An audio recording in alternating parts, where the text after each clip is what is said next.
What's up, everyone? Hope you guys are doing great.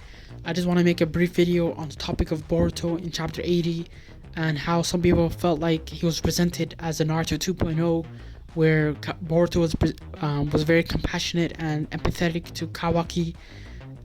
Some people felt like he should have been more angry and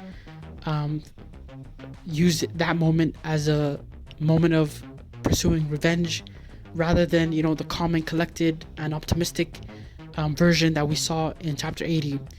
I want to say, first of all, we all have opinions and we are entitled to it, and therefore there is no right and wrong, especially when it comes to fiction and storytelling. One of my favorite characters in stories is the Darth Vader character, especially when he was Anakin, and seeing his transition from Anakin to Darth Vader I thought was fascinating.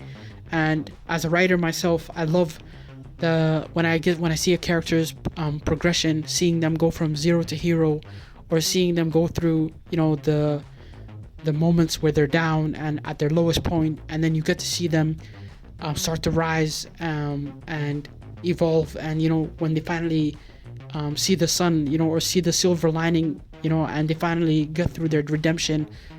Obviously with Darth Vader, his redemption is at the very moment when he chooses his son over his master.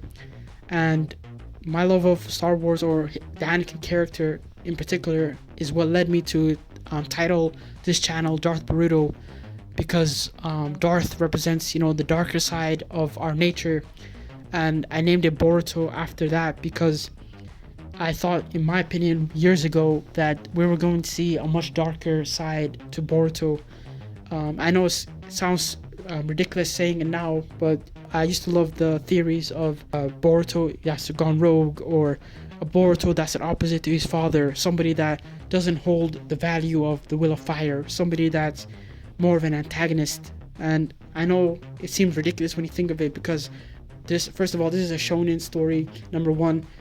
Number two, Naruto's son wouldn't be presented as somebody that's anti, whatever his father represents. It's just like me saying Goku's son Gohan having values that mirror Frieza, and him being presented in that manner versus how he's presented now, where he's neither a hero or a villain. He's just a civilian basically, and a superhero. So whenever trouble comes close to him, he's there to support you. But if you expect Gohan to be on the front lines, you can forget about it. And so that's how I kind of titled this channel, based on the idea that we were going to see a much darker Boruto, a Boruto that was going to show the ugly side, or the underbelly of the Naruto world, especially a Naruto who became Hokage, seeing how he didn't get to fulfill the wish that he said he was going to do, when he spoke to Nagato, as to how he was going to be somebody that was going to be full of hope. Instead, we saw that the ninja world is a lot similar to how it's always been. And obviously, just to kind of give Naruto the benefit of the doubt, he can't be in all places at once. And number two, it's a collaborative effort. If Naruto is given 100% and other people are still involved in human trafficking, and as we saw a lot of the darker stuff in the story, he can't do everything. So anyways, without being long-winded, I thought we would see a Boruto that's a lot darker. But as we've seen since episode 1, Boruto has always been presented as a Naruto 2.0. Boruto has always been presented as someone that upholds his father's moral values. So he uses Talk no Jutsu. That is probably one of the greatest weapons in the story. And if you're a Naruto fan from day one, you'll see that Talk no Jutsu is super effective. And Boruto has that skill where he's able to befriend anybody. We've seen him be somebody that's very sociable, very likable, and that's his charming ability. And in chapter 80, we see Boruto to be exactly as he was always been presented, somebody that in the face of adversity, instead of breaking down and saying, what, I've been wronged, just like Momoshiki predicted, where Momoshiki thought that he was going to break down and give in to his grief.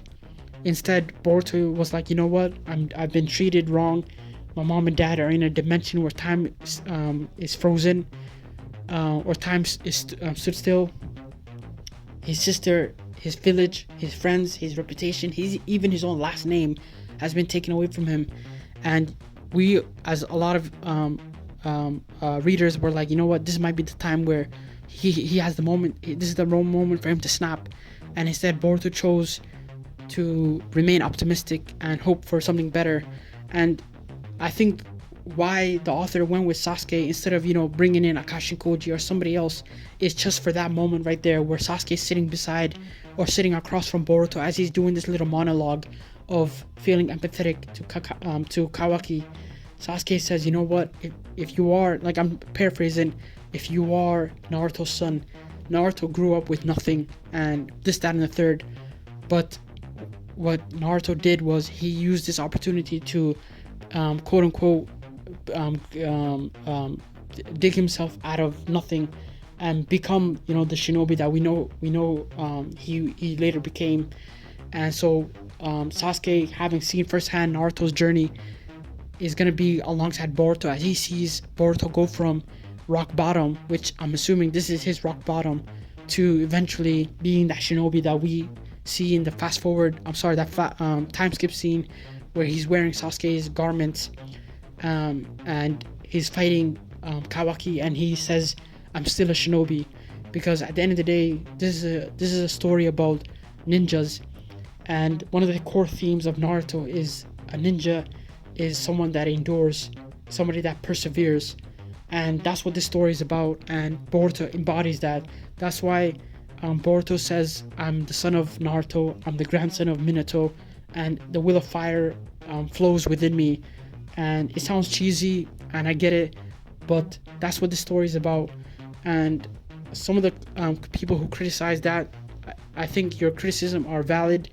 I don't think anybody's right or wrong in this scenario, but if for us as audience members to think that we were going to see a Boruto that was going to be do a 360, do a 180, I think we were wishful. That was wishful thinking. And one of my characters I really love is a character called Ken Kaneki from Tokyo Ghoul. Even though Ken Kaneki was not a character that had a goal in the beginning of being a leader or anything like that, it was just that him, with his character, it was a lot of unfortunate accidents that took place, where incident after incident he goes through a lot of changes. But in the end, without spoiling the story for anybody, he kind of comes full circle, and he looks at all the tragic events that happens to him as something of a journey. And I think with Boruto's story, just to kind of wrap this video up, is rather than Boruto going through despair at all the bad things that happened to him, he's looking at it as an obstacle that he wants to overcome.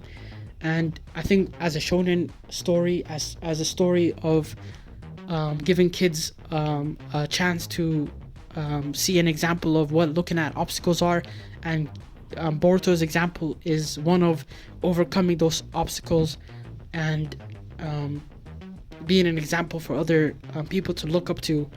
And I think if that's what the author is aiming for, then I think they did a good job, and I can't wait to see what the next chapter is for Boruto, what that time skip is gonna look like, and what obstacles in the future will Boruto go and meet.